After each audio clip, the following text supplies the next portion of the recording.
Assalamualaikum warahmatullahi wabarakatuh. Hai para pencinta catur dan para caturmania, selamat datang kembali di Legenda Catur Dunia. Sekali lagi saya ucapkan selamat menunaikan ibadah puasa untuk tahun ini kawan. Semoga kawan-kawan semua nanti lancar menjalankan ibadah puasa ini dan ibadah-ibadah sunnah atau wajib lainnya di bulan Ramadan ini kawan. Dan tetap untuk di bulan puasa ini, admin akan tetap memberikan ulasan partai-partai catur yang menarik dari event turnamen yang berlangsung, ataupun pada sore hari akan mengulas game-game dari para legenda catur kawan. Dan untuk video kali ini kita akan tetap mengulas satu game dari Hikaru Nakamura kawan. Tapi game yang saya ambil ini bukan dari event video Grand Prix saat menghadapi Wesley So di babak final, karena tadi malam permainan berakhir remis kawan. Jadi saya pikir menyajikan game remis tidak cukup menarik bagi kawan-kawan semua. Jadi game dari Nakamura yang saya ambil ini dari event Chess.com Rapid Chess Championship yang sudah memasuki minggu ke-8 kawan. Walaupun Nakamura tadi malam sempat bertanding di babak final melawan Wesley, tapi Nakamura juga menyempatkan berpartisipasi di event mingguan ini yang sudah memasuki minggu ke-8. Dan game yang saya pilih ini kawan adalah saat berhadapan dengan Anton Dechenko di babak kedua tadi malam. Dan Nakamura pun akhirnya lolos juga kawan ke babak knockout yang akan berlangsung nanti malam. Langsung saja kita ke atas papan. Di sini Nakamura pegang putih, Anton Dechenko pegang hitam. Anton Dechenko ini merupakan Grandmaster asal Rusia kawan. Di situ benderanya tidak nampak karena kena sanksi dari FIDE, sedangkan bendera dari Nakamura nampak di situ bendera Amerika. Langsung saja kita langkah pertama oleh Nakamura bermain dengan kuda F3, ready opening dibalas kuda F6 dan pion B3. Lanjut Nakamura bermain dengan Nimzo Larset Attack. Pion G6 sama-sama ingin via Gento gajah gelap, gajah B2, gajah G7, selanjutnya pion D4. Di sini hitam rokade Nakamura melanjutkan dengan pion E3 membuka jalur-jalur pengembangan gajahnya. Pion D6 juga membuka jalur pengembangan gajah terang, gajah E2, kuda B berkembang ke D7, Nakamura rokade beteng E8. Pion C4 mendapatkan penguasaan ruang di pusat kawan, dan selanjutnya pion C6 untuk mengimbangi permainan pion-pion putih ini di peta pusat. Selanjutnya, pion C4 ingin mendapatkan ruang lebih di sayap menteri, dihentikan atau dirusak dengan pion A5. Tantangan ditolak, Nakamura mendorong pionnya. Pion C pukul pion B5 dipukul balik oleh pion B. Sekarang pion A4, gantian hitam ingin mendapatkan ruang di sayap menteri. Mendorong pionnya untuk mengancam gajah bisa jadi dihentikan oleh kuda di A3. Bisa juga menghentikan laju pion ini dengan pion A kawan, pion A3 tak ada masalah, Nakamura memilih kuda A3. Kuda ke B6 mencoba menghentikan laju kuda putih ataupun gajah bergerak ke peta C4, atau membuka jalur pengembangan gajah ke peta F5 atau langsung ke peta G4 bisa jadi. Nakamura merespon dengan kuda ke D2. Membuka diagonal terangnya untuk mencegah pergerakan gajah hitam ke G4 atau menguati peta C4 ini kawan agar salah satu kuda juga bisa beraksi di sini. Dihentikan dengan pion D5 mendapatkan penguasaan atau kontrol pada peta C4 dan E4. Beteng C1 jelas untuk mengisi lajur C yang sudah terbuka penuh dan gajah berkembang ke F5. Di sini pion G4 langsung memberikan serangan. Langkah pion G4 ini tidak disukai oleh Stockfish kawan. Pada posisi ini kuda A bisa ke B1 ataupun ke peta C2 merupakan rekomendasi dari engine. Nakamura memilih langkah agresif dengan pion G4, gajah mundur ke E6. Sekarang kuda A ke B1 lanjut Nakamura. Di sini menteri ke D7. Selain untuk mengkoneksikan kedua beteng kawan, apakah memberikan jalan bagi beteng E bergeser ke lajur C yang terbuka penuh menantang pertukaran, juga berkoneksi dengan gajah mengincar pion G4 ini. Pion di backup dengan pion H3, dirusak lagi dengan pion H5. Tantangan ditolak, sekarang pion F3 lanjut Nakamura memperkuat posisi pion G4-nya. Di sini gajah H6 menyerang pion dan pion ini sulit untuk dipertahankan dengan perwira yang lain kawan. Di sini di backup Nakamura dengan raja F2 mempertahankan pion, mungkin memberikan jalan juga bagi beteng untuk mengisi lajur G. Lajur G siap dibuka dengan pertukaran pion G pukul pion H5 bisa jadi dilakukan oleh putih. Di sini beteng E bergeser ke C8 lanjut Anton Dechenko. Langkah ini tidak disukai Engine kawan. Engine tadi menyukai menteri bergerak ke peta gelap ini kawan, peta diagonal ini untuk memberikan ancaman di sini. Tapi Anton Dejemko lebih menyukai menantang pertukaran dan Nakamura menolak untuk bertukar beteng. Dia menggeser beteng satunya ke lajur G, mungkin persiapan untuk membuka lajur G ini kawan. Di sini dijawab dengan gajah ke G5, persiapan memberikan ancaman skak di sini mungkin. Di sini beteng digeser ke peta H1 oleh Nakamura. Pada posisi ini kawan, beteng ini naik cukup ke peta G2 juga cukup bagus bagi putih agar tetap berada di lajur G. Jika ada kesempatan, putih tidak akan kehilangan tempo untuk membuka lajur G nanti. Walaupun di sini ada skak di peta H4, simpel raja bisa mundur ke peta G1 dan beteng pun siap menjadi tameng berikutnya dan juga bisa dipersiapkan untuk membantu serangan di lajur G nanti. Tapi Nakamura pada posisi seperti ini selepas gajah bergerak untuk memberikan ancaman skak di sini kawan, beteng digeser ke peta H1 dan dibalas hitam dengan langkah gajah H4 skak.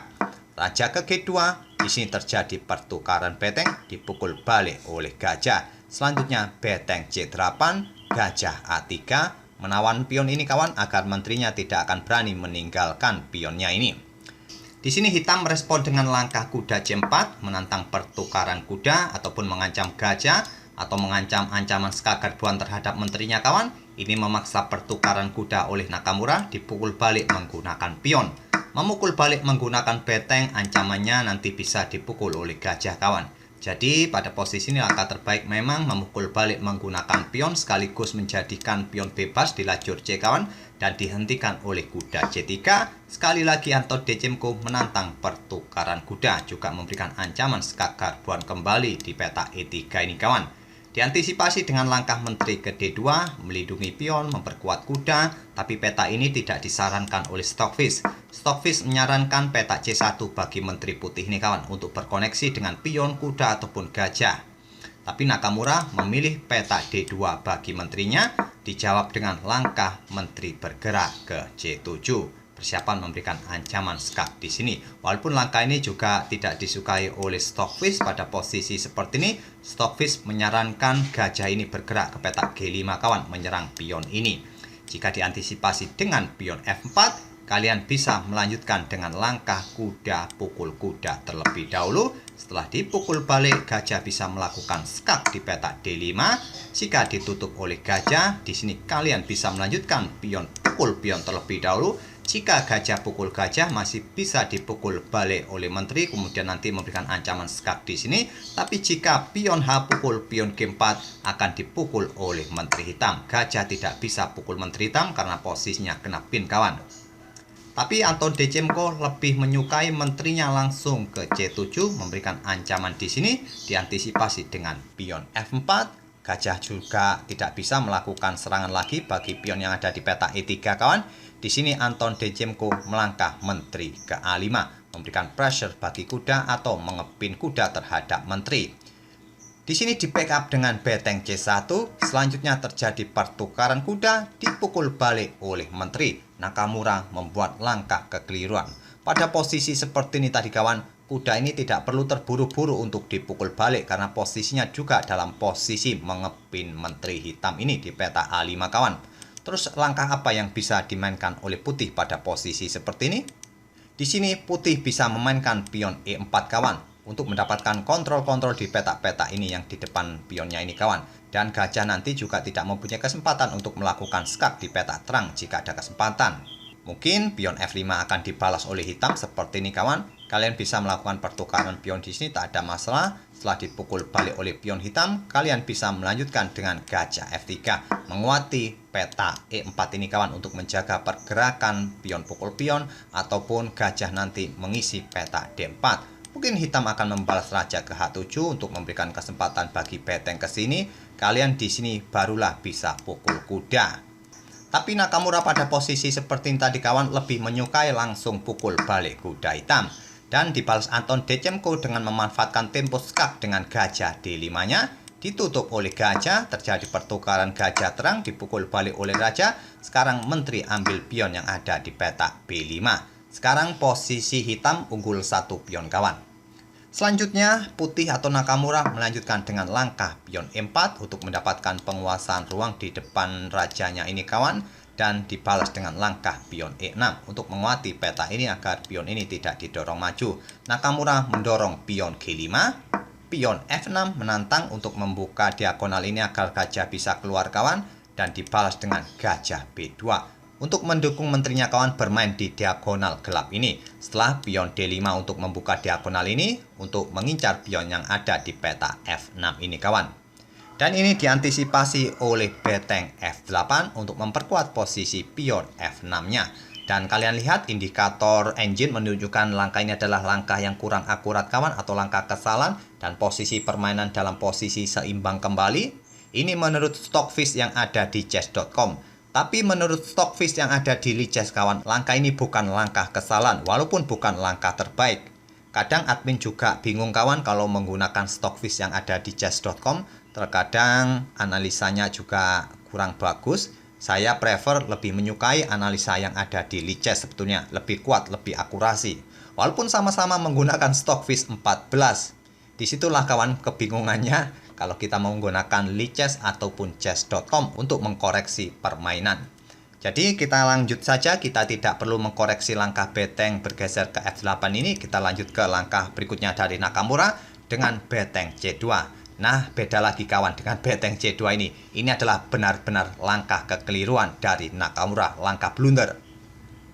Dimanfaatkan dengan langkah pion F pukul pion G5, jelas membuka lajur G bagi beteng beraksi. Pukul pion yang ada di peta F4 ini dijawab Nakamura dengan pion D5. Sama-sama memberikan ancaman yang serius juga di peta G7 ini kawan. Terlebih dahulu di sini pion G4 skak. Langkah kesalahan, lebih baik melakukan skak dengan beteng ini kawan. Setelah raja bergeser ke peta G2, di sini pion E5 bisa dimainkan untuk menghentikan laju menteri ke peta G7. Jika menteri ambil pion ini, kalian mempunyai tempo untuk membuka diagonal terang bagi menteri kalian bergerak ke peta F1 dan seterusnya. Sampai di sini saya tidak akan melanjutkan variasinya. Posisi sekarang posisi putih dalam posisi kolaps, hitam di langkah berikutnya akan melakukan serangan yang cukup serius. Oke, kita kembali ke langkah aslinya. Pada posisi seperti ini tadi, Anton Dechenko memilih pion G4-nya skak. Di sini dipukul oleh pion H dan gajah mundur ke F5. Langkah terbaik mengancam menteri atau memberikan serangan bagi gajah yang ada di peta B2 ini kawan. Dan dijawab oleh Nakamura dengan pion E5, langkah kesalahan. Mengancam gajah sekaligus menutup akses bagi pergerakan menteri melakukan ancaman yang serius.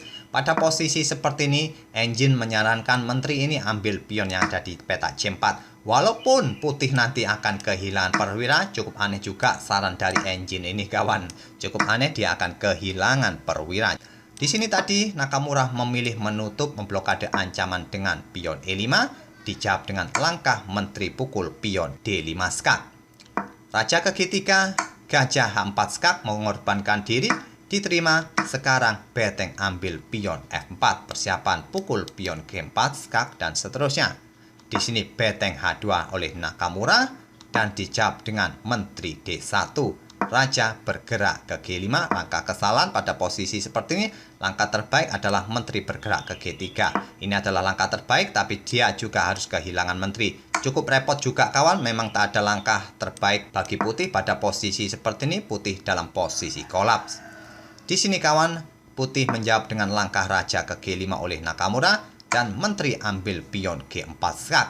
Memaksa raja hanya bisa ke H6 dan beteng F7, satu langkah berikutnya skakmat. Putih sudah tidak mempunyai kesempatan melakukan pertahanan lagi atau membackup rajanya. Apakah melakukan skak? Di sini tidak bisa, dihalangi oleh pion dan sudah tidak ada kesempatan skak lainnya kawan. Ancaman skakmat di peta H7 ini sudah tidak bisa dihentikan lagi. Di posisi ini di langkah ke-44 Nakamura menyerah. Sebetulnya banyak sekali kawan game-game dari Nakamura tadi malam di event Rapid ini bagus. Sengaja saya pilih di mana Nakamura kalah. Dan Nakamura di hari Sabtu tadi malam dia mengalami 2 kali kekalahan, 2 kali remis dan sisanya 5 kali menang. Menempatkan posisi Nakamura di posisi nomor 4 di babak penyisian semalam kawan dan lolos ke babak knockout. Itulah kawan salah satu game yang saya pilih dalam permainan Nakamura di Rapid Chess Championship yang ada di chess.com yang sudah memasuki minggu ke-8. Semoga permainan dari kedua pemain bisa menghibur kalian dan kita akan bertemu di video-video berikutnya. Terima kasih. Wassalamualaikum warahmatullahi wabarakatuh.